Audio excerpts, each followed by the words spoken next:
누가복음 10장 1절에서 6절입니다. 이 일이 있은 뒤에 주님께서는 다른 72사람을 세우셔서 친히 가려고 하시는 모든 고을과 모든 곳으로 둘씩 앞서 보내시며 그들에게 말씀하셨다. 추수할 것은 많으나 일꾼이 적다. 그러므로 추수하는 주인에게 추수할 일꾼을 보내달라고 청하여라. 가거라. 내가 너희를 보내는 것이 양을 이리 가운데로 보내는 것과 같다. 전대도 자루도 신도 가지고 가지 말고 길에서 아무에게도 인사하지 말아라. 어느 집에 들어가든지 먼저 이 집에 평화가 있기를 빕니다 하고 말하여라. 거기에 평화를 바라는 사람이 있으면 너희가 비는 평화가 그 사람에게 내릴 것이요 그렇지 않으면 그 평화가 너희에게 되돌아올 것이다. 아멘. 72사람을 파송하셨습니다. 1절에 이 일이 있은 뒤에 주님께서는 다른 72사람을 세우셔서라고 했습니다. 다른 고대 사본들에는 70이라고 했습니다.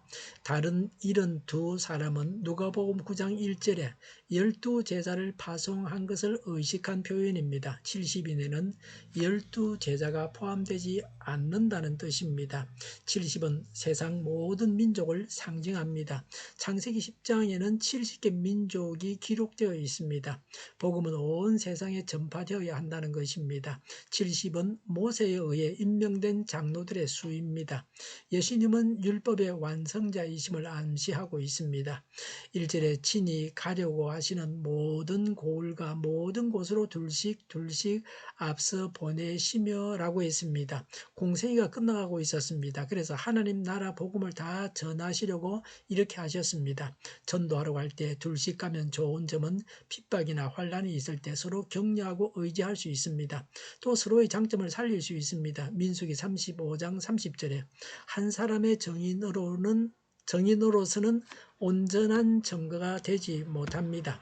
신명기 19장 15절에 어떤 잘못이나 범죄라도 한 사람의 정언만으로는 판단할 수 없다.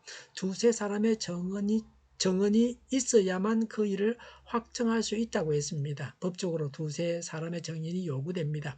그래서 정인의 수를 채우려고 두 사람이 가게 했다고 볼 수도 있습니다.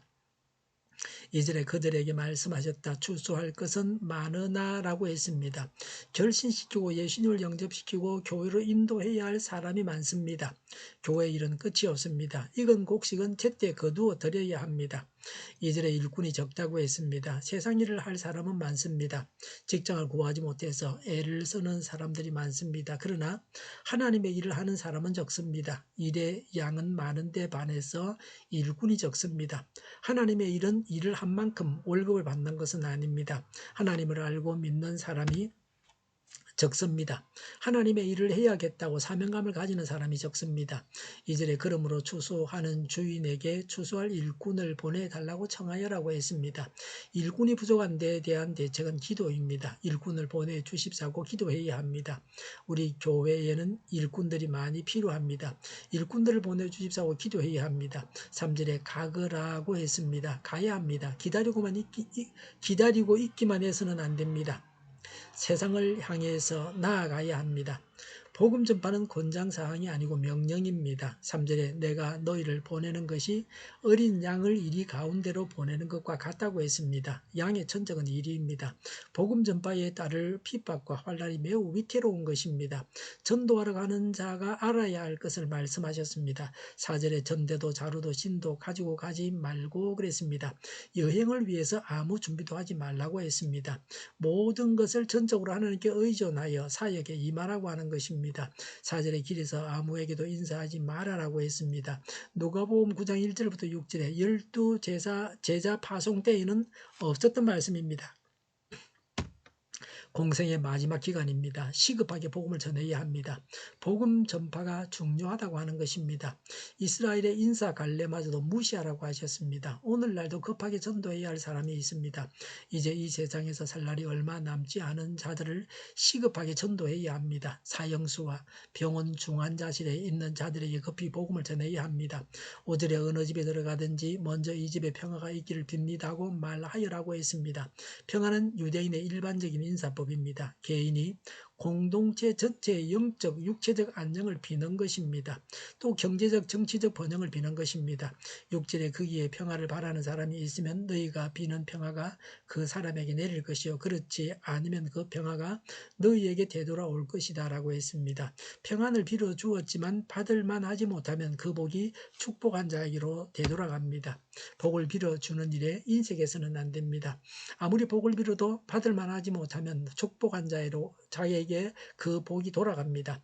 자기가 자기를 축복하는 법은 없습니다. 그러나 자기가 빈 복이 자기에게로 돌아오게 하려면은 복을 받을 만하지 못한 사람을 진심으로 축복하는 것입니다. 그러면 그 복이 자신에게로 돌아옵니다. 사도행전 7장 60절에 스데반은 순교하면서 자기를 죽이는 자들의 죄를 저들에게 돌리지 마시라고 했습니다. 나중에라도 회개한 사람은 용서를 받지만 회개하지 않은 자들은 용서받지 못합니다. 말씀대로 전도하고 양육해서 제자를 삼아야 합니다. 일꾼을 보내주십사고 기도해야 합니다. 기도하겠습니다. 일꾼을 보내주시옵소서. 전도하고 양육하게 하옵소서. 오늘보다는 내일이 더 낫게 하옵소서. 교회가 분열되지 않고 하나가 되게 하여 주시옵소서. 모든 언론이 제 역할을 다하게 하여 주시옵소서. 정의가 강물처럼 흘러가게 하여 주시옵소서. 하나님을 대적하는 법을 만들지 않게 하여 주시옵소서. 꼭 이스라엘 법들이 없어지지 않게 하여 주시옵소서. 코로나19가 물러가고 전 세계적으로 백신을 신속하게 대량 생산해서 충분히 공급하고 치료제가 나오고 갇힌 생활이 끝나게 하여 주시옵소서. 수도권과 부산과 영도의 환자 복종을 막아 주시옵소서. 우리 송일교회가 만구는집하게 하여 주시옵소서. 예수 이름으로 명하노니 모든 병만은 물러가고 몸의 모든 부분들을 온전하게 될지어다. 신유의 기적을 베푸셔서 지금도 저희의 질병을 고쳐 주시옵소서. 코로나로 신음하는 모든 자들을 고치시고 온전케 하여 주시옵소서. 교회와 나라를 고치시고 잘못된 것을 제거해서 성결하게 하여 주시옵소서. 저희와 교회와 나라의 민족을 불쌍히 여겨 주시옵소서. 교회와 나라의 지도자 복을 허락하여 주시옵소서. 하나님께서 기뻐하시는 교회와 나라가 되게 하여 주시옵소서. 늘 맑은 공기를 마실 수 있게 하여 주시옵소서. 공부하는 학생들에게 지혜를 더하셔서 앞서가게 하시며 학교의 영광을 누리게 하여 주시옵소서. 오늘도 하나님 안에서 차고 넘치는 삶, 복된 삶을 살게 하여 주시옵소서. 감사와 찬양을 주님께 돌려드리며 예수님의 이름으로 기도하옵나이다. 아멘.